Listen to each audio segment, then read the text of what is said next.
Thomas Lemeillet, tu es grand reporter dans le service enquête, investigation, comment on dit, les deux? Moi je dis enquête, mais on dit investigation aussi. D'accord. Donc dans le service investigation de l'humanité.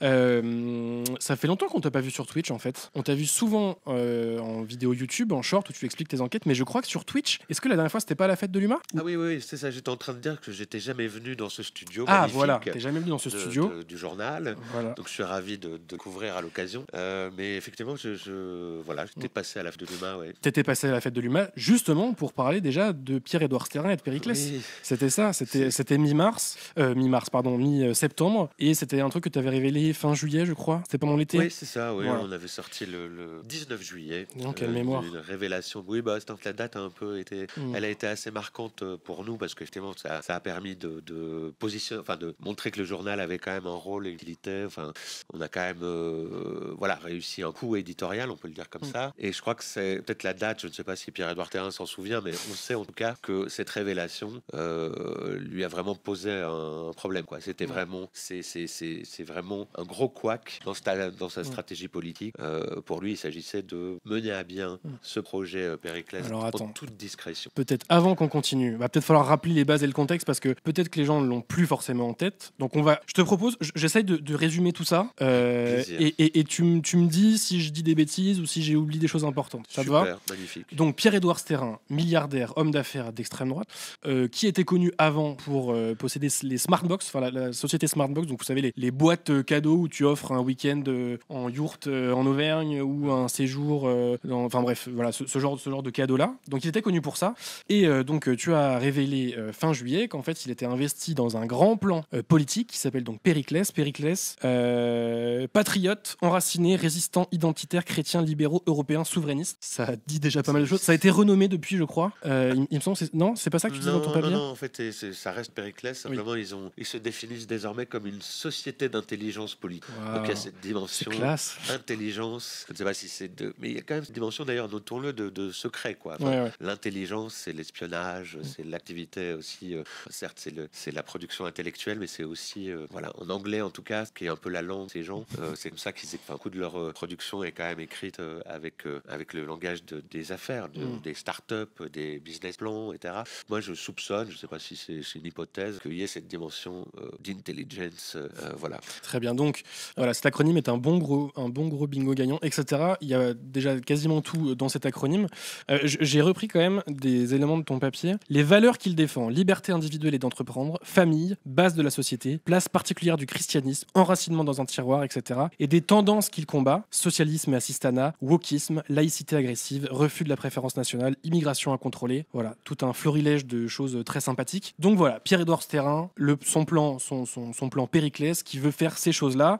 Et concrètement, ce que tu avais révélé l'été dernier, c'était qu'il y avait beaucoup d'argent, 150 millions, au service de ce plan pour en fait alimenter toute l'extrême droite française, pour la faire gagner dans les têtes, dans les urnes, un peu partout. Voilà, on en était resté à peu près. Et donc là, ce que tu révèles ce matin dans le journal et hier soir sur Internet, je crois, c'est en fait concrètement qui a touché de l'argent pour faire quoi. Ça, si je résume, c'est à peu près ça. C'est un peu ça, ouais. Alors d'ailleurs, moi je ne sais pas, je suis un peu embarrassé parce que la question de savoir si ce sont des révélations ou pas. En fait, ce qu'il faut savoir, c'est que là, c'est Périclès, ce sont les équipes Pierre-Édouard Stérin qui ont révélé elles-mêmes, qui ont en quelque sorte jeté en pâture aussi les noms d'entités, de structures, de laboratoires, enfin d'observatoires, de tanks, d'associations, de mouvements politiques, enfin pas de mouvements politiques au sens partisan, mais c'est eux qui les ont affichés. Ils les ont affichés sur leur site internet. Ils en ont affiché 24. Nous, on en a 26. On sait qu'il y en a plus en fait que ça. Ils parlent d'une trentaine de structures aidées, mais c'est eux qui les ont révélés en vérité. Ils les ont affichés pour, c'est aussi une hypothèse qu'on peut faire, pour montrer que en fait, Pierre-Édouard Thérin, Périclès était en ordre de bataille, c'est-à-dire on les a poussés l'été dernier avec nos révélations à sortir du bois, et maintenant en 2025 ils sont en ordre de bataille, c'est-à-dire ils ont recruté, ils ont organisé ils ont fixé l'organisation associative du mouvement. Il fallait qu'en fait séparer Périclès des autres activités de Pierre-Édouard Stérin, qui sont un fonds d'investissement et un philanthropie, parce que on va faire de financement de ce type avec un fonds d'investissement, un philanthropie, c'est des activités trop politiques directement. Donc ils ont créé des associations, tout ça. Et maintenant, aujourd'hui, ils sont prêts, en fait. Ils sont prêts à mener une bataille pour obtenir une victoire politique, une victoire électorale et une victoire idéologique. Ce sont les objectifs que c'est dans le plan qu'on avait révélé. Et effectivement, dans les entités qu'ils ont mises en avant, il y a deux types enfin, je les catégoriserai comme ça, il y a deux types d'organisations. Il y a des organisations qui servent les buts principaux affichés de Périclès. C'est la formation de candidats pour les futures municipales de 2026. Leur objectif est de faire gagner au camp des droites extrêmes. Enfin, on ne peut pas réduire au seul RN. Parce que Reconquête aussi. Voilà, Reconquête, mais évidemment les ciotistes et même les LR avec Bruno Retailleau. Enfin, tout ça forme un espace politique qu'on vient très bien à Pierre-Édouard Terrain. Et donc, s'il pouvait obtenir des alliances en tous ces gens qui se retrouvent quand même sur les grandes tendances que tu disais qu'il combat, c'est-à-dire le wokisme, l'immigration, qu'il appelle le wokisme, l'immigration. C'est vrai qu'on n'a pas mis de guillemets quand on l'a dit. Mais bien sûr, il y a des guillemets à chaque fois. Il faut donc savoir qu'en fait, voilà, il pourrait regrouper tous ces gens. Il y a cette organisme de formation des candidats aux futures municipales. Ça, c'est créé. Ça s'appelle Polycae. Ça n'a pas une énorme activité jusque-là. Il y a eu trois séminaires de formation qui durent 2 jours. Ça ne va pas forcément très très loin, mais disons, la structure est en place. Elle a, un de ses animateurs, un fondateur, nous a répondu qu'il avait un budget jusqu'au début de l'année 2026, enfin jusqu'au municipal en fait. Alors attends, là c'est de quelle structure dont tu parles? Polycae. Deuxième, enfin je vais un peu vite là. Deuxième combat principal de Pierre-Édouard Terrain, ce sont les formes de ce qu'il appelle d'ailleurs lui-même de guérilla juridique, c'est-à-dire aller harceler des gens, par exemple, dénoncerait la transphobie de telle ou telle personnalité dans le paysage médiatique, défendre sa dernière activité est de prendre la défense, je ne sais pas si vous avez vu passer cette histoire, prendre la défense des sculpteurs identitaires masculinistes et quand même bien inscrits dans la fachosphère, pour le dire ça. J'avoue que j'ai découvert cette niche-là, moi, des sculpteurs identitaires. Je ne savais pas qu'ils existaient. C'est une petite histoire qui fait scandale, en fait. Moi, je sais ce que je suis, mais c'est une petite histoire qui fait scandale dans l'extrême droite et les droites extrêmes. C'est l'atelier Missor à Nice qui est contraint par la justice administrative de déboulonner sa statue de Jeanne d'Arc commandée par Christian Estrosi sans appel d'offres ni concurrence. Vont devoir déboulonner Jeanne d'Arc qui a été payée par la mairie de Nice 170 000 euros à ces gens. Et ça fait scandale évidemment pour on voit bien le symbole boulonner dessus, Jeanne d'Arc. Enfin bon, il y a tout le bingo est là, t'es là. Et donc c'est le collectif Justicia qui est chargé. Dans Politicae, Justicia, il y a un petit côté romain, l'impression grec, j'en sais rien, mais ils adorent. C'est vrai que dans le document initial, il parlait plutôt en grec. D'ailleurs, Périclès. Voilà, il parlait en grec. L'école des formations des maires, elle s'appelait Scolépolis. C'est devenu Polycae, donc on est passé au latin. Effectivement, Polycae, Justicia. Bon, ce sont des gens qui comment dire, ils rêvent d'un âge d'or. Alors est-ce qu'ils le fixent chez les Romains, chez les Grecs, enfin tout ça est de l'habillage évidemment. Oui, bien sûr. Donc je vous ai mis dans le chat le lien du papier que tu as écrit, que tu as sorti ce matin. Donc c'est un papier où je le remets là, où donc tu nous racontes tout ça. Tu fais un peu le deuxième épisode de Périclès. Enfin non, en vrai il y en a eu beaucoup d'autres des épisodes, mais le deuxième gros épisode de Périclès, où tu résumes un peu ce que tu avais révélé avant, et où à la fin il y a un peu un focus, ici sur quelques-unes des structures dont tu parlais. Alors est-ce qu'elles y sont toutes? Est-ce qu'elles sont toutes parues? Est-ce qu'il y en a encore d'autres en stock? Parce que je sais que les éditeurs ont dû un peu éditer tout ça et mettre en forme tout ça, et du coup je sais pas s'ils ont déjà tout publié ou pas. Alors tout est publié. Tout est publié, très bien. On a réussi à publier, c'est un exploit. Je remercie d'ailleurs les grosses pensées d'éditeurs. Non, mais c'est vrai que c'était qu'à faire. Non, ce que je peux dire là-dessus, c'est qu'une fois qu'on a eu les noms publiés par Périclès lui-même et ceux dont on pouvait penser qu'ils étaient financés, l'idée qu'on a eue en fait, c'est d'aller chercher ces gens et leur dire combien vous avez touché, qu'est-ce que vous faites. Voilà. On a de manière, moi ça m'a un peu surpris, mais il y a sur les 26, il y en a 11 qui nous ont répondu. Oui, tu te serais attendu à ce que personne ne réponde. Ils vont tous faire, il y aura une espèce de blackout au fond, voilà. Mais en fait, ils ont une partie, donc une bonne partie, un tiers, disons, pour aller vite, a répondu. Et alors, ce sont il faut retenir des réponses, parce que moi, je retiens des réponses. Ils disent, on n'a vraiment pas touché grand-chose. Alors, ce sont des sommes pas conséquentes, ce sont des sommes pas importantes. Le seul montant qu'on a obtenu, il vient de Loïc Le Flop-Prigent. Alors, Loïc Le Flop-Prigent, disons que c'est une figure qui n'est peut-être pas connue connu de Non. tous et toutes sur le chat, mais c'est quelqu'un d'assez célèbre dans l'histoire politique française, parce qu'il a été au cœur d'un immense scandale politico-financier dans les années 2000. C'est l'ancien PDG de Elf Aquitaine. voilà, tu vois. Enfin voilà. L'affaire Elf. Donc Voilà. les gens dans le chat qui Voilà, qui je ont la pense que ref. le chat va nous donner quelques éléments en plus pendant que je. Donc, Loïc Le Floprejon, qui est aujourd'hui un patron, il fait partie par exemple du mouvement aussi de Sophie de Menton, politique. Et tous les deux en fait ont été aidés par Périclès. Ils figurent parmi les bénéficiaires de Périclès. Et Loïc Le Floprejon, c'est le seul qui nous donne le montant de l'aide de Périclès. Et en fait, c'est 500 euros. On parle de 105 millions, 20 millions par an. Et c'est vrai que tu nous dis, j'ai touché 500 Ça fait euros pas de énorme. Périclès. Il nous explique que c'est juste l'adhésion de Périclès à son mouvement patronal. Donc il y a enfin, c'est l'espèce de. Et du coup, la question qui se pose face à des sommes qui peuvent paraître. Alors il y a quelques polycaïs dont on parlait, bénéficient quand même d'objets sans doute bien plus conséquents, puisque c'est sur 2 ans et demi, faire fonctionner une petite structure. Enfin, c'est à la fois pas des dizaines de millions, enfin a priori, mais et c'est pas non plus quelques milliers d'euros. C'est plutôt quelques centaines de milliers d'euros. Attends, j'ai une question là-dessus. Là, en fait, toi, tu te bases sur les déclarations qui te sont faites, mais ils pourraient complètement te mentir. Absolument. Il n'y a aucun moyen de vérifier Pour le ce qu'a moment. touché ou pas une de ces structures. Il y a sans doute des moyens, mais on les a pas. Ouais, pas encore. On les a pas. Voilà, on sait pas. C'est vrai qu'on se base sur deux types de déclarations. La déclaration de Périclès, qu'on a interrogé aussi le cofondateur de Périclès à Exterrain, qui s'appelle Arnaud Rérol, qui est le directeur général de Périclès aujourd'hui, qui nous dit qu'en fait, ils ont affiché, quand ils disent qu'ils ont donné 20 millions d'euros, ça correspond à peu près à ce qu'ils ont donné. Ils nous disent c'est un ordre de grandeur, mais c'est ce qu'on donne. Bon, nous, ça nous paraît très surélevé, mais effectivement, la plupart des gens nous disent on n'a pas touché grand-chose. C'est vrai qu'on ne le sait pas. Enfin, on ne sait pas s'ils ne baissent pas le montant des aides, mais moi, disons que pour les gens qui nous ont dit qu'ils avaient touché peu d'argent, moi, j'aurais plutôt tendance à les croire, simplement parce que en vérité, quand on regarde leur activité concrète, c'est des gens qui font rien. En fait, donc pas ou très peu de choses. Ils font un colloque, ce qu'ils appellent un colloque. Par exemple, Sophie de Menton, dont je parlais, nous dit qu'elle a bénéficié d'une aide pour un colloque sur l'éthique. Éthique organise un colloque sur l'éthique, le capitalisme. Et l'éthique du capitalisme. Quand on va voir ce que c'est ce colloque, c'était en décembre 2024. On va voir, en fait, on voit une émission YouTube où il y a trois personnes dans avec un plateau, et elle fait par ailleurs des petites pastilles d'entretien avec des sommités comme le Ferry, ce genre de personnages, des gens qu'on voit à la télé par exemple. Donc, très intéressant. Ça c'est un colloque qui aurait été financé par Périclès. Donc moi je sais pas, enfin peut-être c'est autre chose qui est financé, parce que par ailleurs effectivement ces gens sont aussi dans des réseaux plus larges, tout ça. Mais ce que je veux dire, c'est que la plupart des initiatives, disons, qui nous ont répondu sur l'argent ne font pas grand chose. Et donc la question, il y a deux questions. Soit ce sont les gros poissons qui se touchent l'argent en fait qu'on n'a pas eu et qu'on n'aura pas parce qu'on les connaît pas encore. Enfin ils sont pas, on les a pas tous busqués.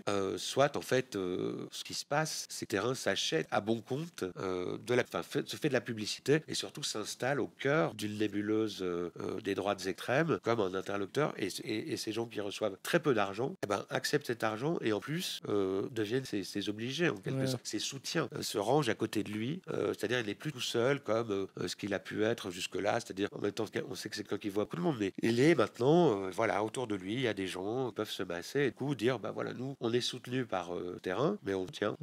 Vas-y. Non, il y a juste un petit endroit où ça crée du grabuge dans le lot en fait. C'est une association qui s'appelle aujourd'hui l'Observatoire de l'éthique universitaire, qui était l'Observatoire du décolonialisme, qui est en fait un cercle qui rassemble quelques dizaines d'universitaires anti-woke entre guillemets, qui sont ceux qui depuis des années fournissaient des dossiers clés en main à Marianne, au Point, au Figaro, pour dire regardez l'université c'est le wokistan, c'est l'islamo-gauchisme, etc.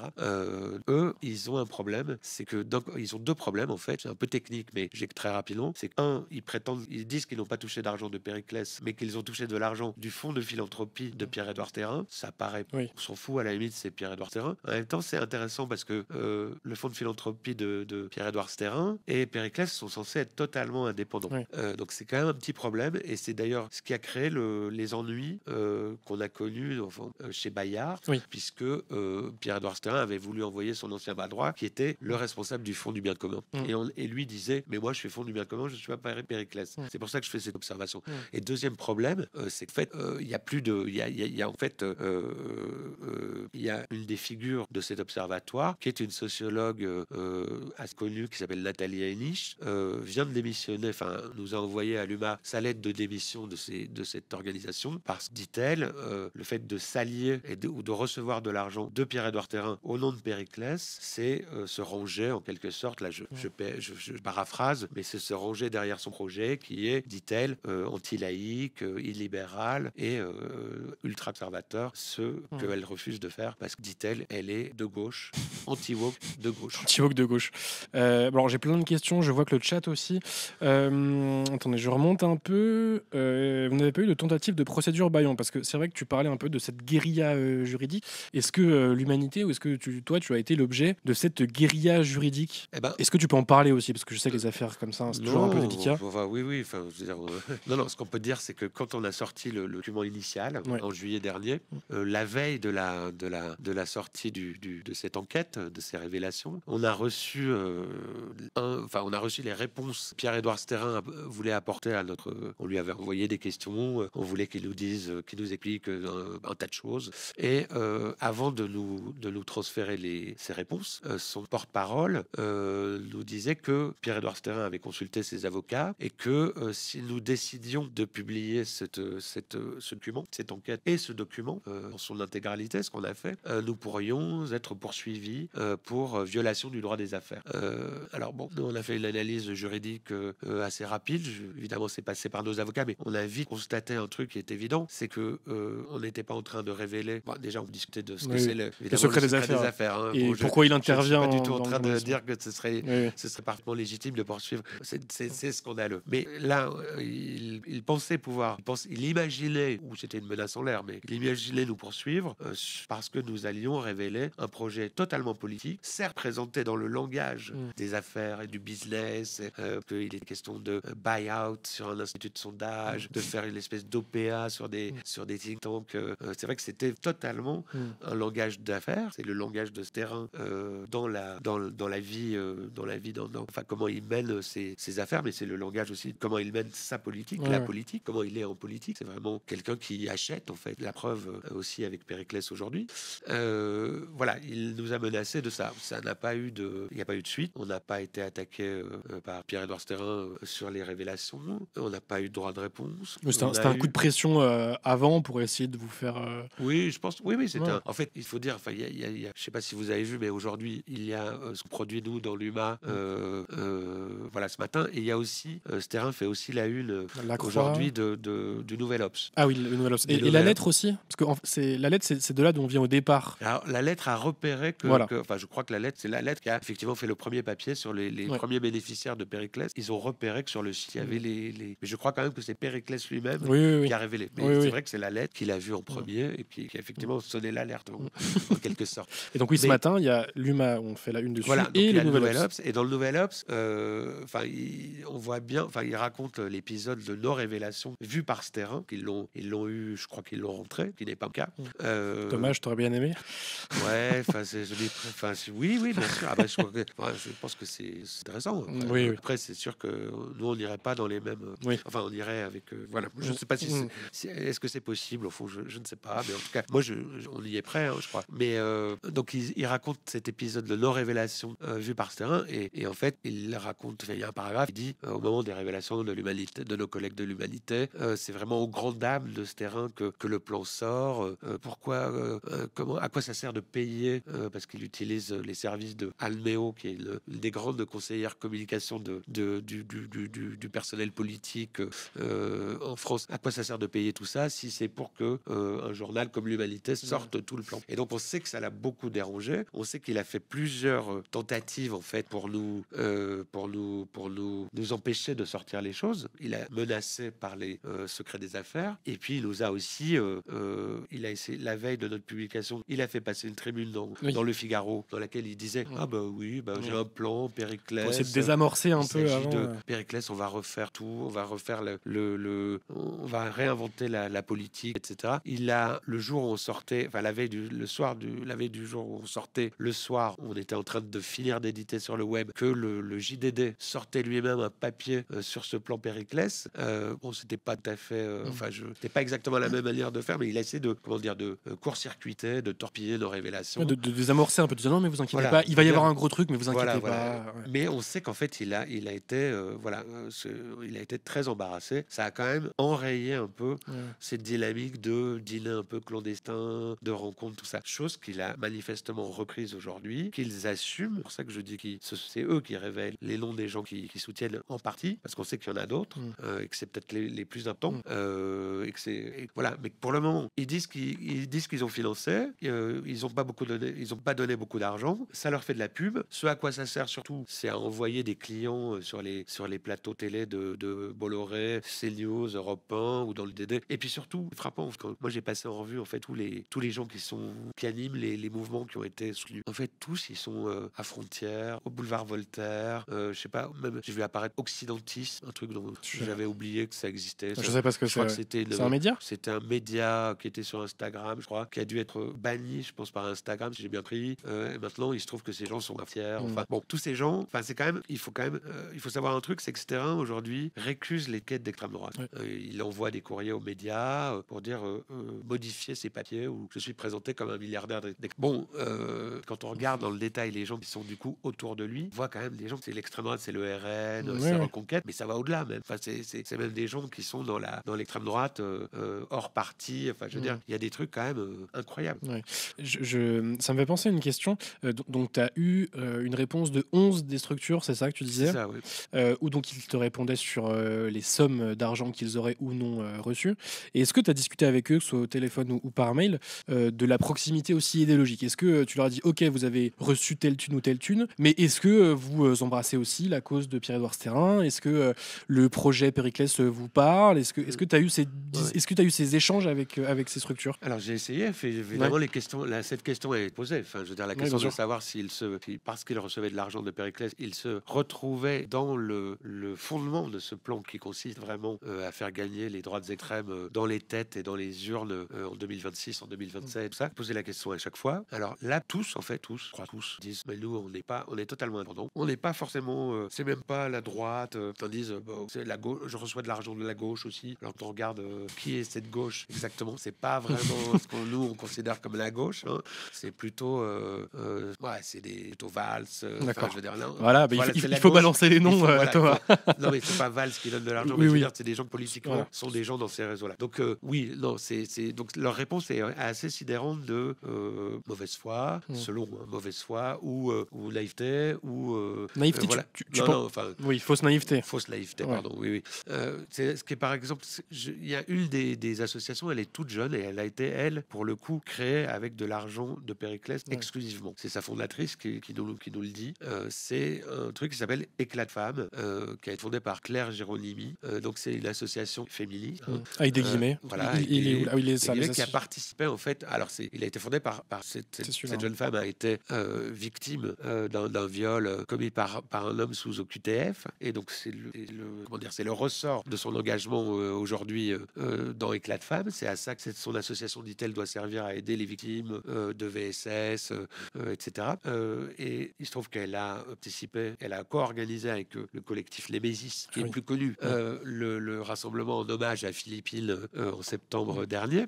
On la voit d'ailleurs sur la photo, là, Claire Cordier. C'est à gauche, là, c'est ça? Oui. Et donc au milieu, c'est... Claire Cordier de Les Mésis. Et à côté, Alice Cordier et Claire Géronimi de donc cette association Éclat de femmes. Et donc cette jeune femme, on lui dit, bon, est-ce que vous vous retrouvez dans les projets de ce terrain? Et là, donc elle lui dit, mais non, mais déjà le rassemblement avec Némésis, c'était pas politique, il n'y avait pas de vocation politique. Bon, nous on y était, on sait que ce qu'on a entendu quand même était quand même assez marqué politiquement.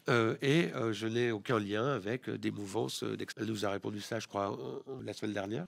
Et puis 2 jours après, dans le JDD, elle annonçait qu'elle devenait vice-présidente de l'Union des droites de Éric Ciotti, le parti, qui est un parti dans lequel elle va retrouver tout un tas de figures qui sont par ailleurs des gens qui animent des associations financées Périclès. Le gars de Polica, exemple, Antoine Valentin, qui est un des dirigeants de l'UDR aussi, ciotiste.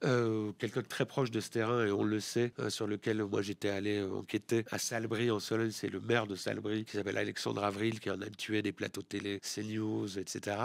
Et qui a été repéré par l'IBE d'ailleurs dans le truc là, le club privé pour les blancs organisé par l'Institut Iliade, qui là est un institut, une fondation, un think tank qui est vraiment suprémaciste, c'est vraiment l'extrême droite la plus rance. En t'écoutant, j'ai quand même un peu l'impression que ce terrain est un petit peu en train de réussir son coup. Alors c'est un peu provoque, mais je t'explique pourquoi. C'est qu'en fait, on a l'impression que cette galaxie qu'il essaye de créer, en fait, elle commence un peu à nouer des liens ou à renouer des liens. Qu'en fait, c'est un peu toujours les mêmes noms, il y a toujours des contacts finalement. Et est-ce que du coup, est-ce que Pierre-Édouard Sterlin est en train de, pas de gagner, mais est-ce que son objectif de construire comme ça la grande union des droites, alors c'est pas le seul à porter ça, mais en tout cas c'est lui qui met pas mal de biais là-dessus. Et est-ce que toutes ces associations qui en fait fonctionnent un peu entre elles, est-ce que c'est pas des éléments qui montrent que il commence un peu à réussir cette grande union, ce grand rassemblement des droites extrêmes comme tu dis? Ben oui, moi je suis pas du tout. Je pense effectivement, il ne faut pas penser que parce qu'il y aurait aujourd'hui, dans ce qu'on nous dit, il y aurait que peu d'argent, il y aurait finalement des structures peu actives, pas très brillantes par ailleurs. Enfin, je veux dire, il y a des gens brillants et il y a des gens, enfin brillants, il y a des Oula, gens dangereux, attention. quoi, disons. Il y a des Des gens gens qui peuvent brillants à être l'extrême très droite. dangereux. Voilà.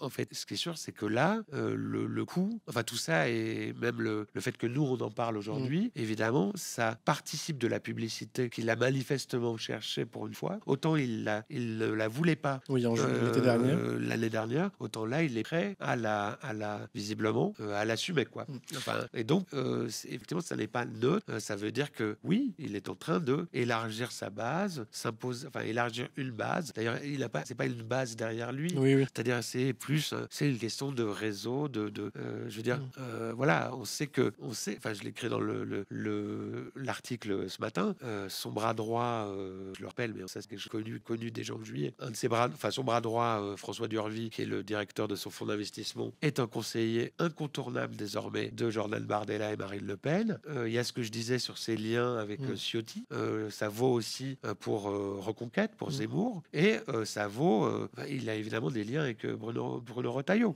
Dans le papier de ce matin, je rappelle, on peut dire que c'est une anecdote, hein, mais je rappelle que le monsieur dont je parlais tout à l'heure, qui s'occupait de la communication de ce terrain vis-à-vis de l'humanité en juillet dernier, il est aujourd'hui le communicant de Bruno Retailleau à la place Beauvau, donc au ministère de l'Intérieur. Il se trouve que voilà, ces gens, il y a une porosité totale aujourd'hui dans ce camp, et ce terrain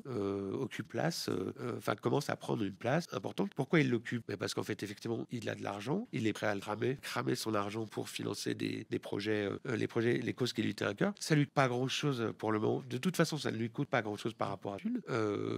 Mais par contre, que des gens après acceptent cet argent et viennent nous dire qu'ils sont pas vraiment de droite, qu'ils sont un peu de... C'est là nous. En fait, pourquoi on a fait C'était la question que j'allais te poser. Pardon. Parce que quand t'en parles, tu dis... Enfin, on a presque l'impression que l'humanité où tu t'es fait avoir par la campagne de pub de ce terrain, que Périclès a publicisé certains groupes à qui il filait de l'argent, et que c'était aussi une manière de rendre ça public, et que toi, en faisant ce papier, tu participais aussi à cette publicité-là. Bien sûr. Non, mais c'est une vraie question. Mais je pense que, en fait, nous, on assume, je pense, d'être allé chercher les bénéficiaires de ce terrain. La question, après, c'est à eux de nous dire dans quel camp il faut choisir son camp, là, aujourd'hui. Enfin, je veux dire, il y a un milliardaire catholique, quand même, très réactionnaire, exilé fiscal, etc., enfin, qui a décidé de faire gagner les droites extrêmes à l'avenir. Si on reçoit de l'argent de ce monsieur, ça veut dire qu'on est dans son camp, qu'on défend son projet. Il y a un moment quand même, faut être un peu cohérent. Donc nous, on va chercher ces gens. Ils nous disent qu'ils sont pas de droite, qu'ils sont de droite, mais pas d'extrême droite, etc. Nous, voilà, on prend pas forcément ça au sérieux. En revanche, voilà, les choses sont dites. On sait à qui on a affaire maintenant. Parce que il faut voir. Moi, j'étais frappé aussi ces dernières semaines. Il y a un phénomène qui me frappe. Je ne dis pas ça positivé, que je ne suis pas du tout rassuré. Mais par contre, je veux dire, il y a quand même un moment où, quand le nom de ce terrain apparaît, dans certains, pas dans les droites extrêmes, où plutôt les gens applaudissent, c'est super, mais vraiment, quel génie, c'est notre Peter Thiel, Elon Musk, enfin, etc. On va faire des choses extraordinaires, ça va être formidable. Mais quand son nom apparaît, ça peut créer du rififi, quoi, comme on disait avant Twitch. Mais pardon, non, rififi, les gens connaissent. Ah, quand même, d'accord. Donc, je sais pas. Ne te fais pas plus boomer que tu n'es. J'ai rien compris à la fin de votre débat là sur les gamers, mais c'est pas grave. C'est pour ça que je me suis dit, je vais placer Rififi. Bon, non mais donc ça peut créer des problèmes, quoi. Ça peut créer, quand son nom apparaît, ça crée des problèmes. Il a donc perdu.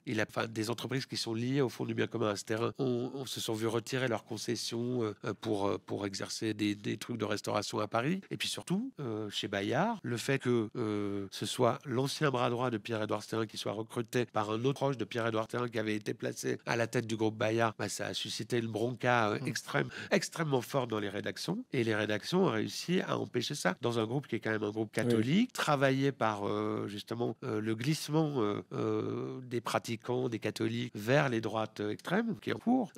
Réussir à cet endroit-là à contrecarrer des menées, des projets de ce terrain, ça signifie qu'en fait, tout n'est pas joué. Donc c'est pour ça que moi, je crois qu'il faut, c'est une conviction de journalisme, et c'est aussi, moi, ça m'intéresse d'aller voir, savoir qui profite de quoi, tout ça, c'est un truc de base du journalisme, mais aussi en tant que citoyen, je pense que c'est intéressant d'exposer. C'est aussi pour ça qu'on a dans l'édition papier aujourd'hui une espèce de carte avec toutes les... J'ai pas préparé le kiosque, parce que tu peux le montrer à la caméra, mais j'aurais dû... une espèce de carte avec tout. Hop là, paf dans le micro, paf dans les oreilles du chat. Voilà. Avec toutes les entités qui ont été financées donc par Périclès. Voilà, je pense qu'il faut exposer. Nous, on est un des moyens de résister à cette offensive qui est discrète, qui à la fois qui n'est plus discrète, mais qui l'est quand même encore. Elle reste secrète pour en partie. Voilà, un des moyens de la contrecarrer, c'est d'exposer les gens qui profitent. J'arrive pas à ouvrir le kiosque, j'ai perdu mes codes. Mais bon. Et puis voilà, les gens peuvent aussi aller acheter le journal en kiosque. Un journal papier, tout ça. Mais alors, si je résume, parce qu'en vrai, c'est intéressant ce que tu dis, ça m'a appris des choses, évidemment.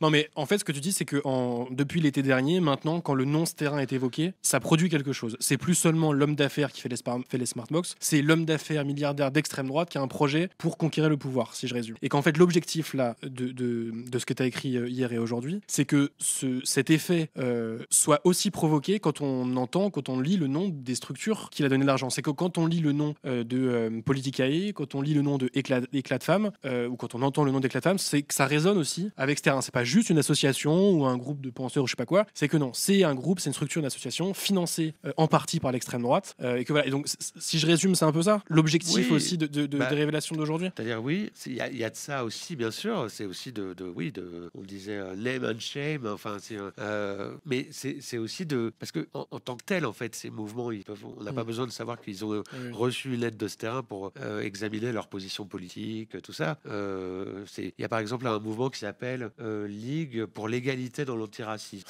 C'est Léa. Bon, il n'a pas une grande activité. Il a un petit média qui est lié à lui, mais qui n'a pas, me dit-il, été financé par Périclès. Ce sont des gens qui ont créé un organisme de lutte contre le racisme anti-blanc. C'est ça, l'égalité devant l'antiracisme, c'est ça, en d'accord. fait, c'est pour que les blancs soient reconnus comme victimes de racisme, même plus que d'autres racisés, quoi. D'autres, je dis autres racisés, mais ça, on en devient, c'est un peu bizarre. Mais voilà, ces gens-là, il faut savoir qui c'est. Il n'y a pas trop de doute, c'est facile on voit assez vite en fait quelles sont les positions politiques, mais voilà, je pense qu'il faut regarder, Je lis un peu le chat, je revois, je pense qu'on a le droit de dire qu'il y a des gens d'extrême droite qui sont intelligents, ils savent ce qu'ils font, ils planifient, on s'y prépare, on ne gagnera pas. Oui, ça, c'est quand tout à l'heure je réagissais avec quand tu as dit qu'il y avait des gens brillants, c'est que brillant, ça a un côté un peu positif, je trouvais. Donc voilà, des gens intelligents, voilà. Moi, ce qui me fait peur, c'est qu'une partie de plus en plus importante, et notamment chez les macronistes, ne voit pas le problème avec de tels trucs. Ils sont en mode, c'est juste du business, c'est pas grave. En tout cas, c'est vrai que c'est la volonté de Pierre-Édouard Terrain et de Périclès de faire passer ça, en tout cas au départ, pour un business plan. C'est ça que tu disais, c'est que tout le vocabulaire autour de ça. Et donc là, ce que tu nous dis, c'est que ça marche, en tout cas chez la Macronie. Est-ce que Thomas, t'as l'impression que... oui, je regarde partout en même temps, je suis omniscient. Est-ce que t'as l'impression que les gens se font avoir, en tout cas les gens pas forcément de gauche, se disent oui, bon voilà, c'est un plan, c'est un business plan, mais ça n'aura pas forcément d'impact politique? De toute façon, le but de ce terrain aussi, le but affiché et déclaré de temps en temps, c'est d'aller voir des macronistes, ou ce qu'il en reste. Je veux dire, notamment les macronistes qui viennent de la droite UMP, genre Édouard Philippe. Je veux dire, tous ceux qui ont par ailleurs des positions extrêmement dures, de plus en plus dures, qui se sont, je sais pas si elles n'ont jamais été au centre droit, mais qui sont quand même des positions qui se rapprochent de plus en plus de celles de Retailleau. Enfin, de toute façon, tout est en train de glisser vers ce côté-là. Donc le but, effectivement, c'est, y compris eux, je veux dire, ils veulent élargir la surface de leur alliance à des gens qui étaient dans les macronistes. Est-ce que ça va marcher ou pas? Je sais pas. Enfin, là, il y a des dimensions. Je ne te demande pas je sais que de nous prédire l'avenir.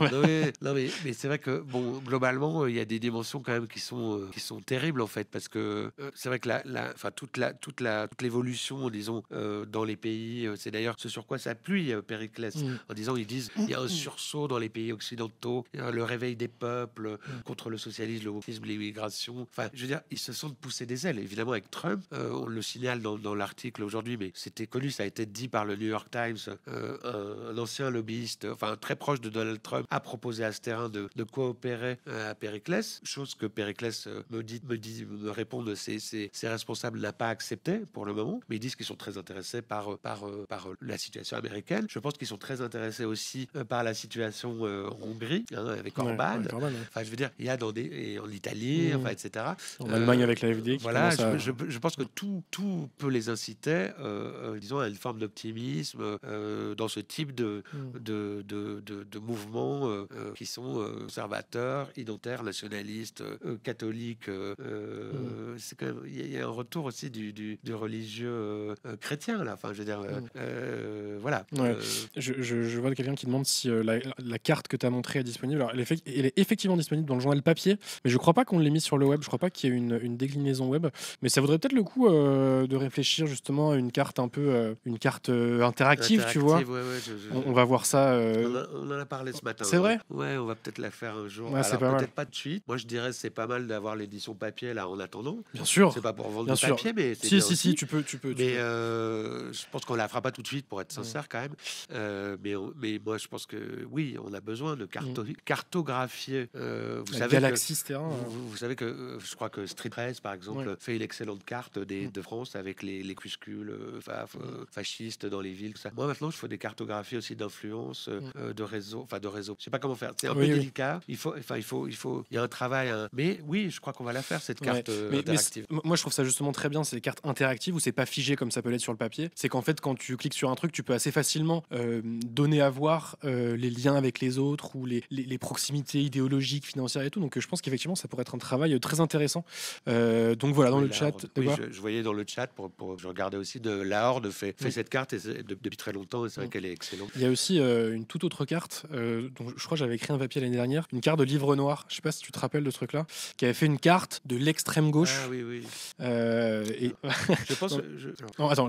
Enfin, ça montre en tout cas que c'est des choses qui peuvent attirer, intéresser les gens. Alors, pour parler de cette fameuse carte de l'extrême gauche, ça n'avait vraiment aucun sens. Il y avait des liens qui n'existaient pas, des proximités qui avaient rien à voir, des médias qui étaient mélangés avec des personnalités qui étaient. Enfin, c'était un foutoir complet. Ça n'avait aucun sens politique et journalistique intéressant. Même si on soutient pas forcément ces causes-là, factuellement, c'était n'importe quoi.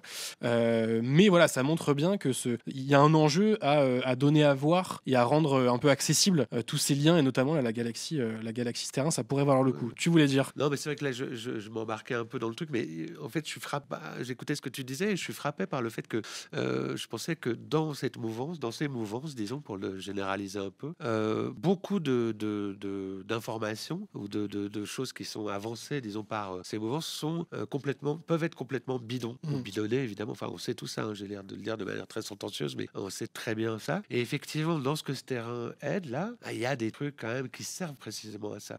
Il y a vraiment le but est celui-là. Je vais pas... ils font du benchmark, comme ils disent, entre les politiques publiques dans les pays différents. Je veux dire, il y a une des associations qui a été lancée l'année dernière et financée directement par ce terrain. Elle prévoit de benchmarker les politiques publiques sur la dette, évidemment, sur la natalité. Benchmarker, peut-être, pour les gens, c'est faire un état, faire des recherches sur ce qui existe déjà, faire un peu C'est des comparaisons internationales. En fait, le principe, c'est de faire la comparaison internationale pour en fait montrer que les Français sont vraiment d'irréductibles, ringards, qui sont en plus, ils ont des services publics, il y a des impôts importants. Enfin, c'est vraiment un modèle complètement dépassé dans la mondialisation, etc. Le benchmark, c'est quelque chose qui existe depuis une vingtaine d'années dans le patronat. Et là, il y a un des trucs financés par terrain sert en fait à ça. Ils font de la comparaison donc sur la dette, sur la natalité. Ils ont fait une note en fait avec un truc qui est beaucoup plus connu et qui est vraiment une référence très importante de ce terrain qui s'appelle l'Observatoire de l'immigration et de la démographie, qui est un pourvoyeur d'études totalement orientées, totalement biaisées. La dernière, c'est l'étude qui est censée démontrer que les migrants, les immigrés arrivant d'Asie du Sud-Est s'intègrent remarquablement bien, eux. Vous suivez le regard. Je veux dire, donc c'est pour dire ça c'est les bons migrants, c'est les bons immigrés. Voilà. Donc c'est vraiment ce que je veux dire, ce sont des acteurs idéologiques puissants avec les relais des médias d'extrême droite. Enfin, maintenant, on est dans une situation quand même où tous les médias Bolloré sont complètement des vecteurs absolus flux de désinformation et de travail idéologique, mais c'est pas les seuls. Je veux dire, il y a tous les petits titres de l'extrême droite, il y a toutes les autres chaînes d'infos, et puis même partout, dans tous les médias. Enfin, un journal comme Le Figaro, par exemple, passe son temps, et Le Point, enfin, je veux dire, tous ces journaux, quand même, utilisent des tas de choses qui peuvent être produites dans ces cercles-là. Donc, c'est pour dire que oui, il faut qu'on regarde vraiment comment les informations, les études, tous ces trucs sont créés, montés. Il faut voir qui les produit. Le but de ce terrain, et c'était dit dans le plan Périclès, c'est de faire des baromètres, vraiment de gagner la bataille culturelle en imposant ces thèmes, enfin des thèmes dans les débats publics. Et donc tous les gens qui participent à la fabrication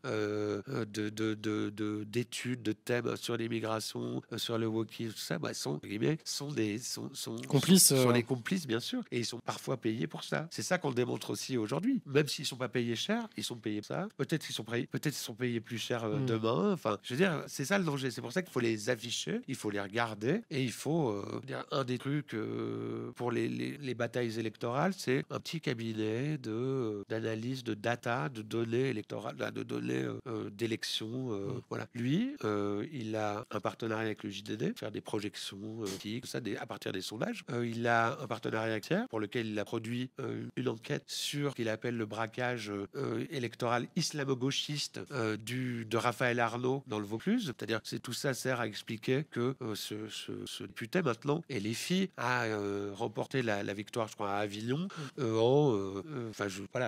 c'est un braquage islamo-gauchiste. Et dernier truc, c'est qu'ils ont fait avec Boulevard Voltaire, qui est aussi un titre, mais vraiment là on est chez les cathos très très très traditionnalistes, voire intégristes, une cartographie, et ça c'est encore plus grave, je dirais, une cartographie des mosquées en France. Ils ont utilisé des bases de données d'associations QL musulmanes, et ils prétendent produire une cartographie des mosquées pour Boulevard Voltaire, qui consiste dont la leçon qu'ils tirent de ce travail entre guillemets, c'est que c'est terrible, l'islam en France c'est vraiment installé, c'est plus du tout une chimère, on sait tout ça, et malheureusement maintenant c'est un islam de mosquée, et c'est plus, ils écrivent ça dans Boulevard Voltaire, plus un islam des caves et des foyers Sonacotra. Moi je suis aussi assez coaché par que la violence en fait et la manière dont on présente les choses, je veux dire évidemment que c'est saisissant, tout ça n'est pas vérifié, on ne sait d'où viennent ces chiffres, donc tout ce travail sert quand même en fait à produire un imaginaire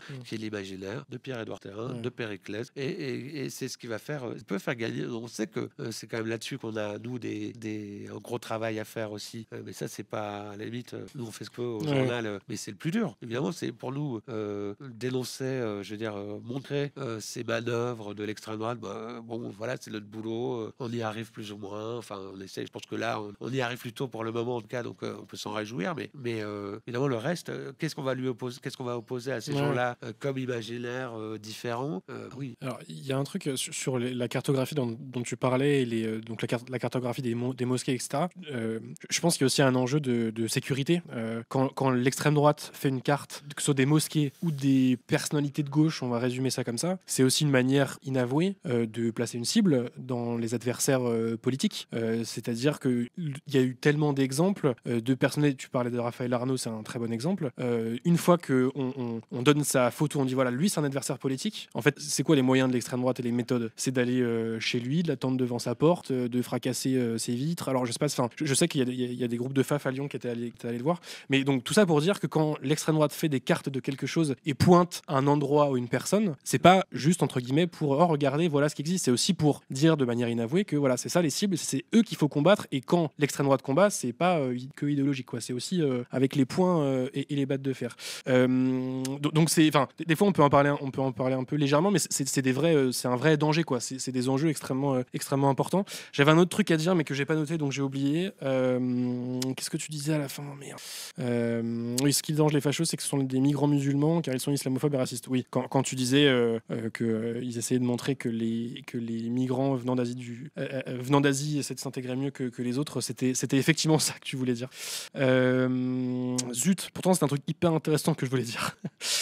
Oui, non, voilà, c'est ça. Tu disais, nous, on essaie de faire notre travail de journaliste, mais bon, c'est finalement, tu dis quel effet ça a, qu'est-ce qu'on oppose en face, etc. Je pense quand même que notre travail, c'est effectivement de révéler des choses factuelles, etc. Mais c'est aussi de peser un peu dans la bataille culturelle. Alors, à notre niveau, on n'est pas un parti politique, on n'est pas un leader d'opinion ou quoi, mais tout le travail qu'on fait, que ce soit dans le journal, sur Internet, là, ce qu'on est en train de faire, les vidéos, enfin tout, c'est aussi pour peser dans la bataille culturelle et avec les ressources qu'on a, c'est-à-dire des éléments factuels, des enquêtes, des écrits, de peser dans cette bataille. Donc effectivement, c'est pas facile, on n'a pas beaucoup de moyens, mais voilà, on essaye quand même de mener la bataille. Non, mais c'est ça.